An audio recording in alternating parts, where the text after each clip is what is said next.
In my old neighborhood of Cedar River, Colorado, there was a woman named Mrs. Gatlin whom everyone seemed to disdain. She was both the janitor at my elementary school and the go-to substitute for all the sad occasions in town. The adults in Cedar River looked down on her for having a child outside of a traditional family structure, and many parents criticized her for her unconventional parenting style, which they believed led to her child's tragic death in our town's anonymous creek. While the kids didn't really care about gossip or parenting flaws, we all agreed that Mrs. Gatlin was a detestable figure, and that was enough to justify our cruelty. My best friend back then was a wild, curly-haired troublemaker named Isaac, who had established himself as the ringleader among the local boys by 5th grade. He made many attempts to annoy Mrs. Gatlin, but nothing seemed to shake her. If we spread rumors about her cleanliness just within earshot, she wouldn't even flinch. If we left bugs in her janitorial closet, she calmly took them outside. When we stuffed spoiled food in her locker, she quietly cleaned it out without complaint. No matter what tricks we tried, we could never outsmart a woman whose job was to clean up messes. In my final year of elementary school, Hanukkah fell just a week and a half before winter break. The Jewish kids loved to show off their gifts, while the rest of us had to wait forever for ours, thanks to shows like Kim Possible and Totally Spies. Every kid in Cedar River was obsessed with espionage, and Isaac's gift of a spy tech kit made him even more popular than usual. Most of it was cheap plastic junk, but the kit included a surprisingly well-made little spy radio with an earpiece and a receiver capable of transmitting sound up to 5 miles away. For most of the week before winter break, Isaac, the rest of our gang, and I spent our time testing the device around town. The sound quality was unexpectedly good, though the earpiece and receiver needed to be separated by about 3 miles before the audio became too garbled to understand. It was fun for a couple of days, but eventually, we got bored with the walkie-talkie aspect. Isaac wanted to use it for its intended purpose, spying, and he had the perfect target in mind. On the last day before winter break, Isaac and I attached the button-sized receiver to the back of an old brooch we'd found in his sister's jewelry box. We covered it with some velvet and pinned it on. Once we finished, it looked completely unnoticeable. We placed it in a small white box, which I carried in my backpack for later. Since Isaac had a reputation for being a clown, we decided I should be the one to deliver it. After school, I found Mrs. Gatlin in the staff lounge. She barely looked at me as I entered. On the far wall, I saw a row of cubbies, each labeled with a staff member's name and filled with gifts and letters from parents or other school staff, except for one empty cubby. "You can't be in here, kid," Mrs. Gatlin said in her usual blunt tone. I swung my backpack around and fished out the box. It had gotten a little banged up, but I figured she wouldn't care. I held it out to her, saying, "I wanted to give you this." She paused, turning toward me. For a moment, she just stood there, staring suspiciously at the box. Setting her bag down, she stepped closer and took it from my hand. Giving it a slight shake, she opened it slowly. When she saw the brooch, she gingerly lifted it out and examined it, then paused, glancing between the fake emerald and me. "It's not new," I said quickly. "It used to be my mother's." I recited the little script Isaac and I had crafted to lend authenticity to the gift. "She doesn't wear it anymore, but I thought you might like it." Mrs. Gatlin continued to gaze at me, her expression unreadable. I half expected her to toss it in the trash, but to my surprise, she simply nodded. "Thank you," she said, carefully pinning the brooch to her sweatshirt as if it were a precious jewel rather than a cheap piece of plastic. I smiled, but she didn't return it and promptly dismissed me. Outside, Isaac was waiting for me in the woods. I flashed him a thumbs up, and he slapped my back twice in congratulations. He pulled out the earpiece from his backpack and held it between us. I put my ear close to the speaker and was relieved to hear sounds coming through. Though they were a bit muffled by the velvet backing, the quality was still good. We listened intently as we heard Mrs. Gatlin walking through the snow on her way home. We reveled in the moment for a few minutes before rushing back to my house to celebrate with hot cocoa. In typical fashion, we forgot our victory until just minutes before Isaac's mom arrived to pick him up. Remembering, I took out the earpiece, which we had decided would stay at my house since it was closer to Mrs. Gatlin's. I listened in again, not as intently as the previous year, but more than the year before. What do you think? Do you like it? Can you feel it? I asked, referring to the earpiece. I love it, Isaac said. What is she saying? I don't know, I replied. Who is she even talking to? She doesn't have kids or a spouse and no friends that I know of. I don't know, Isaac said again. What's she saying about the snow?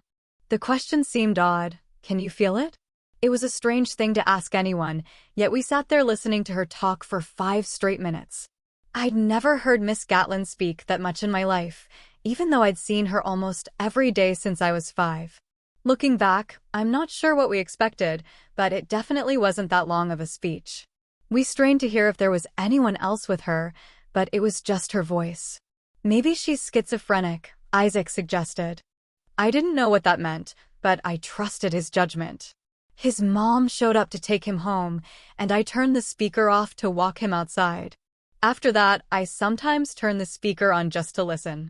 It seemed like Miss Gatlin was always talking, no matter the time, morning, evening, or late at night. She'd go on about everything from clothes to stocks, the weather to politics. Sometimes she'd pray, speaking so quickly and quietly that I could only make out every 5th word or so. She apologized often and talked about some promise. Occasionally, I'd turn on the speaker and only hear crying. Other times, the conversations were so strange that I could barely make sense of them. A girl smiled at me at the grocery store today, she said once. Isn't that the nicest thing? It feels like it's been ages since anyone smiled at me like that. I know she was just doing her job, and she probably doesn't even know my name.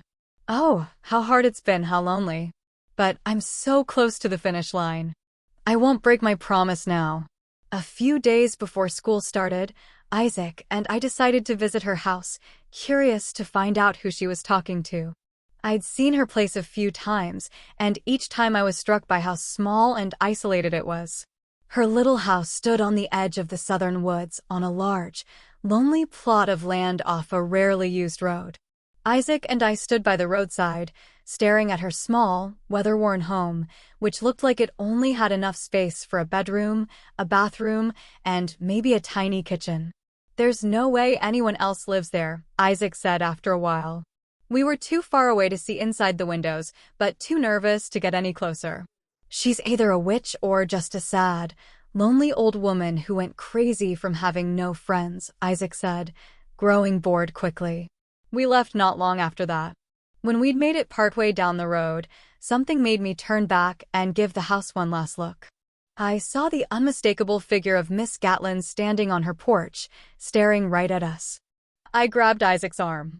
She's watching us, I whispered. His eyes widened. Should we run? He asked. No, that would look suspicious. Let's just keep walking. We walked calmly until we were out of sight, then ran all the way home. I wasn't sure why we were so scared, but even back in the safety of my own home, I couldn't shake the feeling of eyes on my back. Before long, they'll all be coming back. Sometimes it's hard to see them, knowing my Oliver was once among them. Sometimes I think I see him, but soon it'll get easier, thanks to you. When school started again, my friends had grown bored of the spy equipment, and I offered to return Isaac's speaker. But he said it was useless now since we couldn't get the microphone back. Surprisingly, Miss Gatlin still wore the pin every day, even on her non-work clothes. The only time she was unbugged, as Isaac put it, was when she was in her janitor uniform. Seeing her guard that pin so carefully made me feel a little guilty. Was it the only Christmas gift she'd received? Maybe even the only gift in a decade? Maybe she wasn't a witch or insane, just lonely, filling the silence by talking to herself. Months passed, and Isaac and the others eventually gave up on trying to get a reaction out of Miss Gatlin, moving on to harassing another elderly lady who lived across from Cedar Spring Elementary and yelled at kids for no apparent reason. I was quietly happy for Miss Gatlin. One day in spring, I found her sitting on a bench at the edge of the school grounds during lunch. I sat down next to her, not expecting much. She glanced at me, then fixed her gaze back on the sad-looking sandwich in her hands. "What do you want?" she asked without looking at me. "Nothing, just wanted to sit here." "We're not friends, kid." "I know you don't have any friends." "That's true," I nodded. "Maybe one day, though." To my surprise, she laughed. I didn't even know she could laugh. She looked at me for the first time in our brief conversation, and she was smiling, a faint but genuine smile. "Yeah," she said. "Maybe one day." Miss Gatlin stood up and walked back to the school building, leaving a bag of mini Oreos on the bench next to me. I think she did it on purpose. I got used to checking in on her now and then, listening to her conversations with herself. Sometimes it almost felt like she was talking to me. Looking back now, I realize how invasive I was. I wish I could take it back, especially given what happened next. Friday, May 17th, marked the 10th anniversary of Oliver Gatlin's death.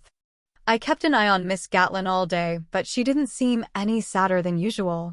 Maybe things were finally getting better for her.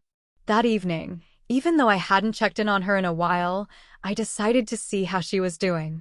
My parents were away for the weekend, and I was only allowed to stay home alone if I stayed inside the whole time, so I had nothing better to do.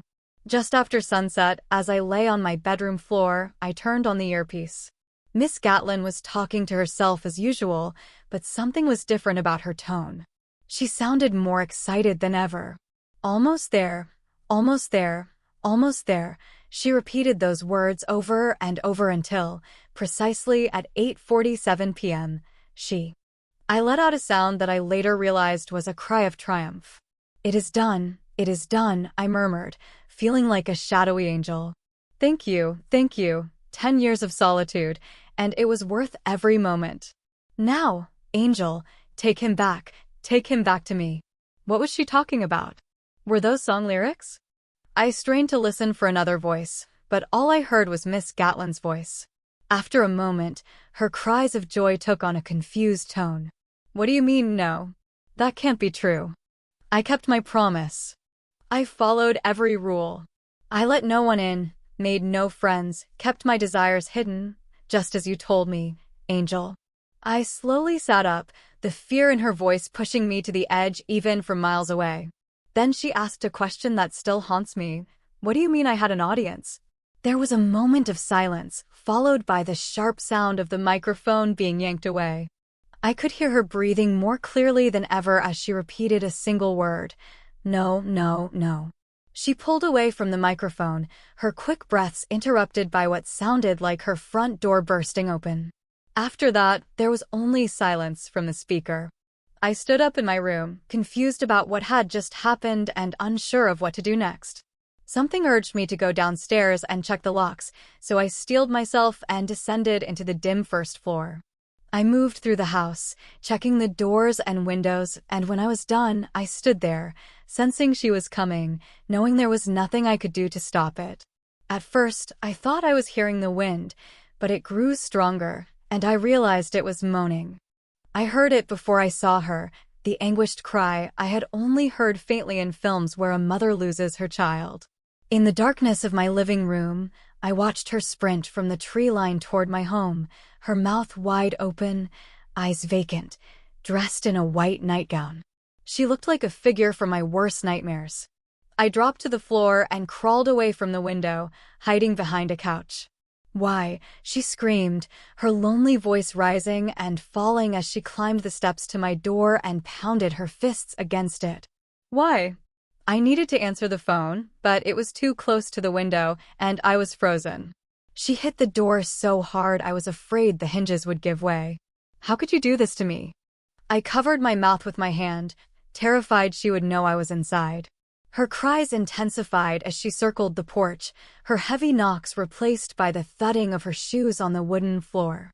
I peeked around the couch and saw no one at the front window, but when I glanced at the side window, I saw her face, pressed against the glass. I screamed as her fist crashed through it, shattering the glass. I was so startled by the blood-splattered shards that I almost missed the shotgun casing tied to her waist. I was sure I was about to die. I shouted for her to go away, but she screamed back questions I didn't understand. The dogs started barking, and my neighbor's yard light turned on. "Please go away." I yelled as I finally found my footing and dashed for the phone. I grabbed it from the holder and began to dial 911, debating whether to risk running to my neighbor's house. But when I looked at the shattered window, she was nowhere to be seen. The howling faded, growing fainter until I could no longer hear her at all. I stood there, dazed, until the silence enveloped me, my hand shaking. She was gone. Should I still call emergency services? Just then, I heard another faint sound and recognized it as static from Isaac's radio gear. I rushed upstairs, still clutching the phone, and grabbed the speaker from where I had dropped it. I pressed it to my ear, listening to the weak sound of a familiar voice. "I hope this was worth it, kid," it said smoothly and quickly. "I hope you and your friends can laugh about this."